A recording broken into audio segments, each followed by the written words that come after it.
Na execução das obras, levar em conta as especificidades dos territórios afetados é essencial para a construção de um processo sustentável e transparente. Mas para isso é preciso participação. No episódio de hoje vamos falar sobre a consulta livre, prévia e informada, conhecida como CLPI.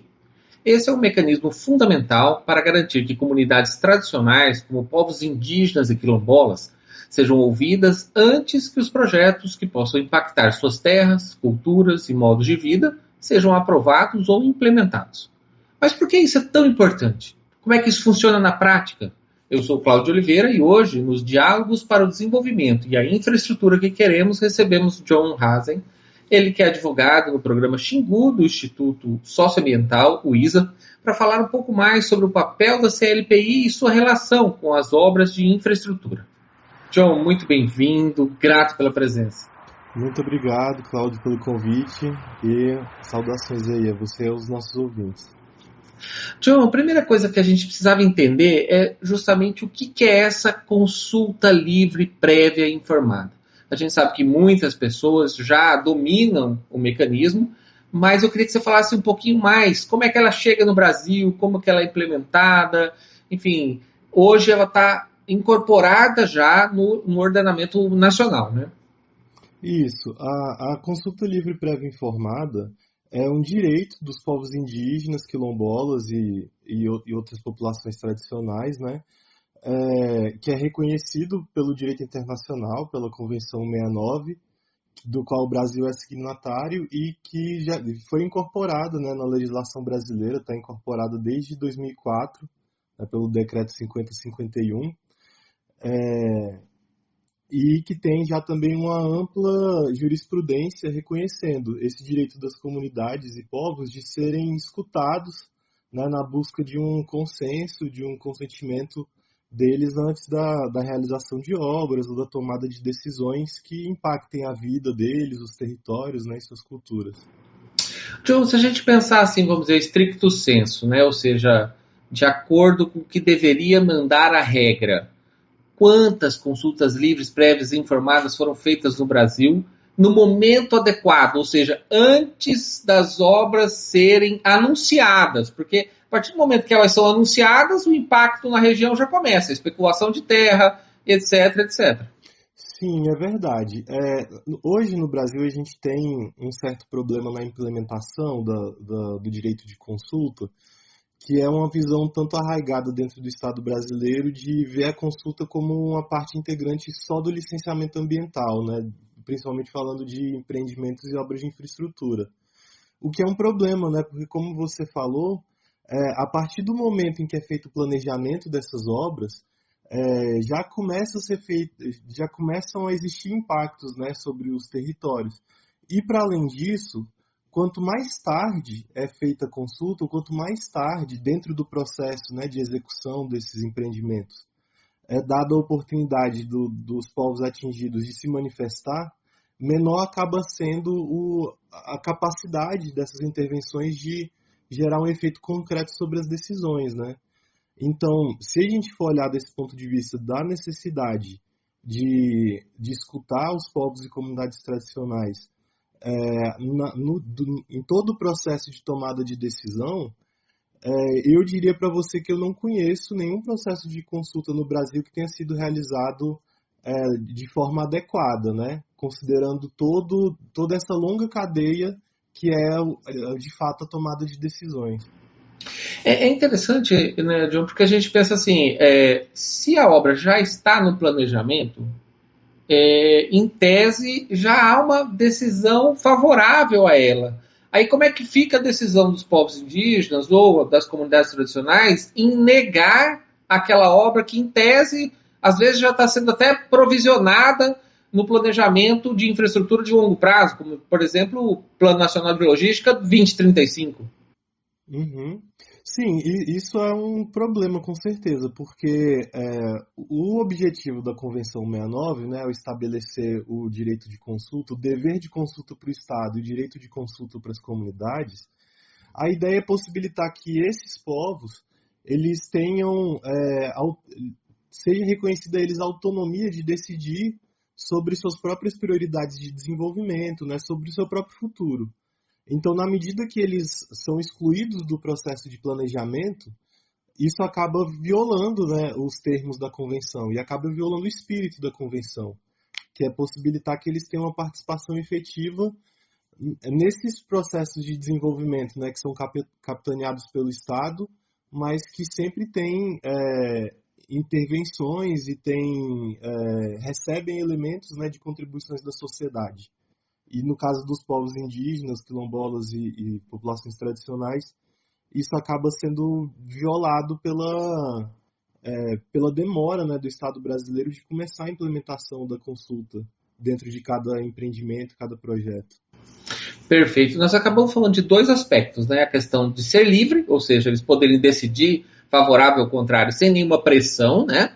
E de ser prévia, ou seja, antes da tomada de decisão. Agora tem uma outra questão que compõe o CLPI, né? Que é o informado, né? Então, como é que se dá esse processo de informação? Para isso existem os protocolos, eu imagino. Eu queria que você falasse um pouquinho deles. Isso, também, exatamente. Os protocolos de consulta foram iniciativa das próprias comunidades, né, na tentativa de oferecer para o Estado subsídios para que o Estado saiba como fazer a consulta da maneira mais apropriada, né, porque a ideia aí é que cada comunidade, cada população tradicional tem suas ferramentas de tomada de decisão, seus instrumentos, né, coletivos de construção de consenso, e também tem as suas próprias necessidades em termos do recebimento dessas informações, né? Se a gente pensar, por exemplo, em comunidades indígenas, em povos indígenas, é muito comum que nem todas as pessoas daquela comunidade tenham um domínio completo da língua portuguesa. Então vai estar ali previsto no protocolo de consulta a necessidade de uma tradução, a necessidade da presença de técnicos que sejam capazes de explicar o projeto, tirar dúvidas, né? Então, os protocolos de consulta, eles vão dizer para o Estado qual é a melhor forma de organizar essas reuniões da consulta, mas também vão dizer qual é a melhor forma de abrir esse fluxo de comunicação com o Estado, de maneira que as comunidades se sintam de fato empoderadas, né, naquele processo, para poder tomar uma decisão que seja de fato livre, autônoma, né, tendo todas as informações que eles precisam para poder decidir, né, a partir das suas necessidades, das suas preocupações. Esse protocolo de consulta, o ISA vem auxiliando as comunidades a construir, a organizar esses processos, né? E é interessante a gente pensar, às vezes a pessoa não entende muito bem o que é isso, né, John? A gente pode dizer assim, na minha casa, se não falar com a minha mulher, nada funciona. Mas ela dá a voz aqui do que vai fazer na casa, se não falar com ela, não resolve. Em algumas aldeias indígenas, o cacique resolve tudo. Em outras aldeias, eu preciso dos anciãos. Em outras aldeias, eu preciso de 10 ou 15 aldeias diferentes daquele povo indígena para tomar a decisão, ou seja, só é tomada em assembleia. Quer dizer, cada povo é um povo e ele tem o direito de decidir como é que a conversa vai ser conduzida. É basicamente isso, né? Sim, exatamente. O objetivo da consulta é estabelecer um diálogo intercultural, né? Então, para isso, um diálogo intercultural entre o Estado e a comunidade que está sendo consultada, né? Então, para isso, o Estado ele precisa observar essas regras, né? Entender essas regras, para que as especificidades culturais de cada povo, porque como você falou, tem comunidades e povos que se organizam de forma mais centralizada, outros de forma mais horizontal, né? Em cada lugar você vai ter uma forma correta de se tomar decisões coletivas. E aí os protocolos entram na história como um subsídio para o Estado para explicar qual é a forma correta, a melhor forma de colher uma manifestação coletiva daquela comunidade, né? Quem são os agentes legitimados, quais são os locais adequados para se fazer a reunião, enfim, isso sempre tendo em vista também assim, que a consulta não é só um momento específico, né? Uma reunião que é feita e dali se colhe o consentimento, né? É um processo de participação, é um processo pelo qual a comunidade vai participar da tomada de decisão do Estado, que a gente sabe que também não é feita em um momento único, né? O Estado ele se move a partir de processos, né? Então, a ideia da consulta é abrir um canal para que as comunidades e populações tradicionais possam participar de toda essa cadeia de ações e decisões que formam o processo decisório do Estado, né? Perfeito. Agora, tem três formas de ouvir a comunidade, vamos dizer assim, né? Por audiências públicas, por consulta prévia e também por oitiva constitucional. A gente estava lendo um material do Felício Pontes, nosso querido procurador do Ministério Público Federal, e ele explicou para a gente as três coisas, né? Agora, a oitiva constitucional nunca foi colocada em prática desde que foi criado em 1988. A audiência pública e a consulta prévia, o Estado vive querendo misturar as duas coisas. Eu queria que você explicasse um pouquinho por que, que uma coisa não é a outra coisa, né? Uhum. Sim, os dois são instrumentos de participação, mas eles têm naturezas diferentes, têm objetivos diferentes e públicos-alvos diferentes, né? As audiências públicas, principalmente no âmbito do licenciamento ambiental, elas são previstas na legislação ambiental e têm o objetivo de colher subsídios e informações para o órgão licenciador, né, para a tomada de decisões do órgão licenciador, mas elas são voltadas para o público em geral, né? O formato delas é pensado para garantir a mais ampla participação possível de todos os interessados. Por isso, não existe uma preocupação no âmbito das audiências públicas de observar especificidades culturais de uma localidade ou de outra, né? Já a consulta prévia livre informada, que tem a base, né, convencional e constitucional, ela tem o objetivo mais específico de adaptar o processo de participação do Estado às necessidades culturais de uma determinada população, né? E a gente pode pensar também, por exemplo, de por que não é adequado misturar uma coisa com a outra, né? Para começar, na audiência pública não tem esse tipo de preocupações que a gente citou, né? De observar as formas tradicionais de decisão, de observar as necessidades de linguagem específica. Mas, para além disso, né, a audiência pública ela é pensada para que todos os grupos de interesse de uma determinada região possam se manifestar. E a gente sabe que na prática, né, na realidade brasileira, muitas vezes esses grupos de interesse, quando estão contrapostos aos interesses de populações indígenas, quilombolas ou tradicionais, tem ali misturado um elemento de pressão social, de violência social, né, que pode fazer com que, por exemplo, uma comunidade indígena ou comunidade quilombola não se sinta segura ou confortável para se manifestar, né, manifestar suas preocupações diante, por exemplo, dos representantes do agronegócio em uma área, né?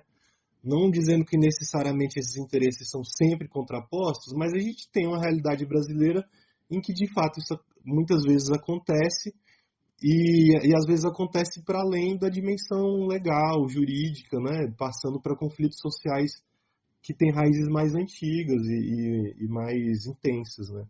Então, por isso, a consulta é pensada também para possibilitar essa manifestação livre, né, das comunidades interessadas ali, para que elas não se sintam pressionadas, inclusive pela população não indígena, ou não quilombola, ou não tradicional, né, que está no entorno delas e em que pode estar ali configurado um conflito. Perfeito. Aqui no Diálogos para o Desenvolvimento e Infraestrutura que Queremos, a gente já discutiu um pouquinho, por exemplo, desse processo, explicando aonde entra a audiência pública, né, João? Ela entra depois que o projeto já está no processo, né? Depois que já se fez o estudo de viabilidade técnica, econômica e ambiental, né, o EVTE. E aí, quer dizer, a decisão já está quase tomada, né?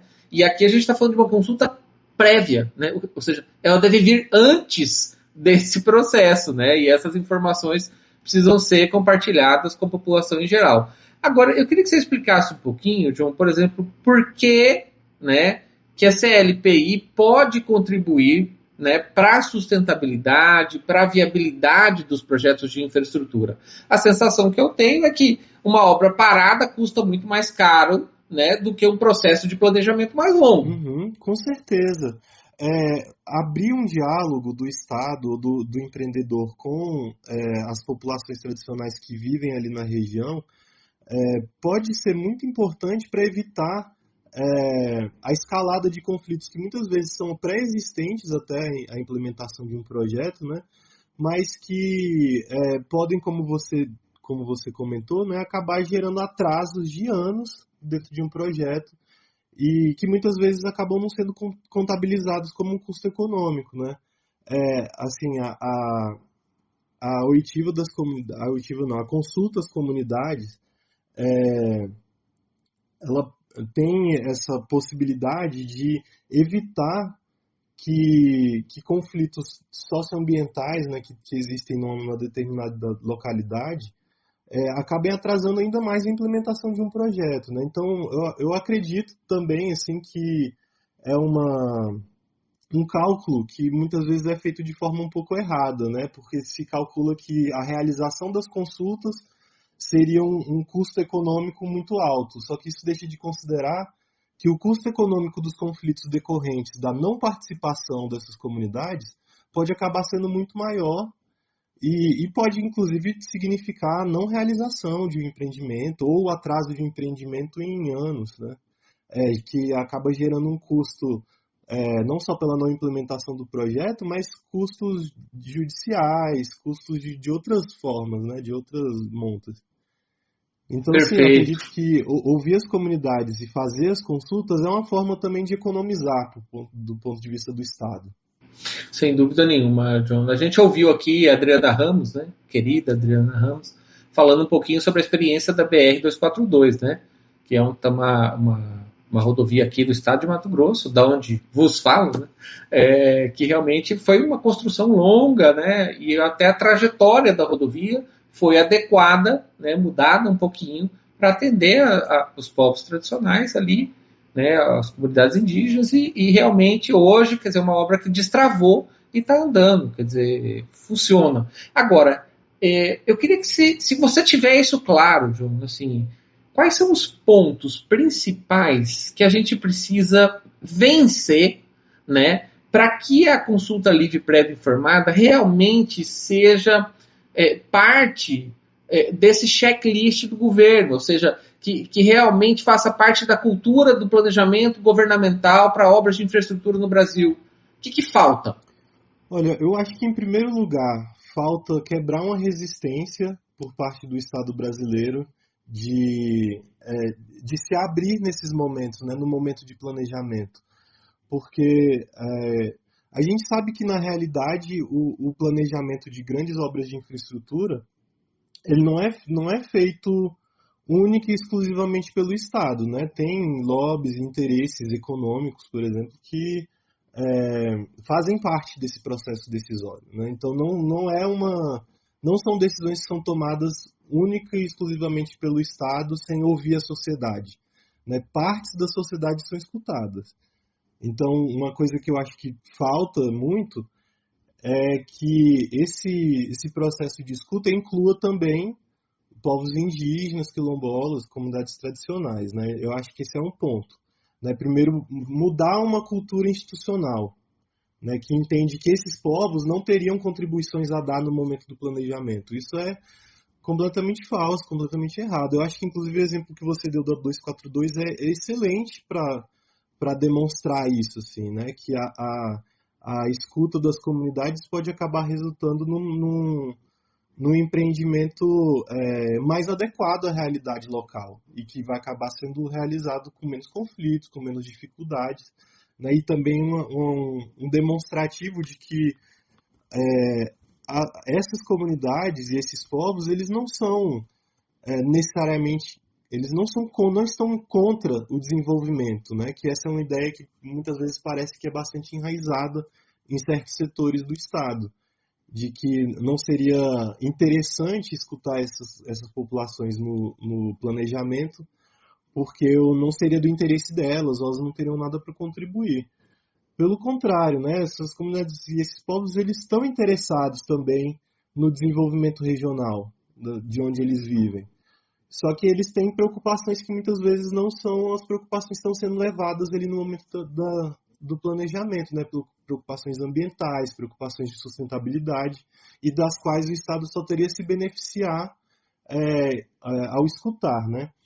Mas aí, para além disso, para além de uma questão de cultura institucional, particularmente eu acredito que também seria muito importante que essa participação ela fosse já prevista, né, nos planos nacionais de infraestrutura, que ela já fosse prevista nas normativas administrativas, né, que regulamentam o processo de planejamento. Porque no momento tudo isso fica, apesar da gente ter já o direito de consulta estabelecido dentro do ordenamento jurídico brasileiro, como não tem uma definição explícita de como ela deve ser implementada dentro dos processos administrativos, isso acaba caindo uma demanda judicial, né? Uma demanda normalmente. Acaba em primeiro lugar para uma decisão do agente público, e como ela muitas vezes por essa questão de cultura institucional não é observada, acaba sendo judicializado. E aí? Né? E aí é nessas que empreendimentos ficam anos e anos em discussão na justiça, sendo que não precisava, né? Não seria necessário. Aí fica parecendo que a população indígena, que o quilombola, que o ribeirinho, que as organizações não governamentais são contra o desenvolvimento. Mas nós estamos falando, às vezes, de obras, né, John, de 30 bilhões de reais, de 20 bilhões de reais, que, se fosse pensada junto com a população local, faria uma ponte que custa 2 milhões e resolveria a economia local, sabe? Então, são coisas tão simples que a gente precisa aproveitar, né, John, agora que a gente está caminhando para o Plano Nacional de Logística 2050, inclusive nós vamos falar dele no próximo episódio, né, que é uma possibilidade da gente trazer esses instrumentos e diretrizes e organizar isso dentro do processo de tomada de decisão. Então, assim, já estou deixando o convite, né, John, agradecendo a sua participação. Muito obrigado por falar conosco sobre esse tema que é tão caro, tão importante para a questão da sustentabilidade, para a eficiência do Estado no Brasil, né? Sim, com certeza, né? Eu acredito que o Estado brasileiro e a sociedade no geral só tem a ganhar, né? Escutando mais essas populações que há séculos, né? Milênios, na verdade, no caso de algumas, né? Estão aí fazendo a manutenção e a proteção dos biomas brasileiros, né? Mas é isso, muito obrigado, Cláudio, obrigado aos nossos ouvintes, e é isso, agradeço.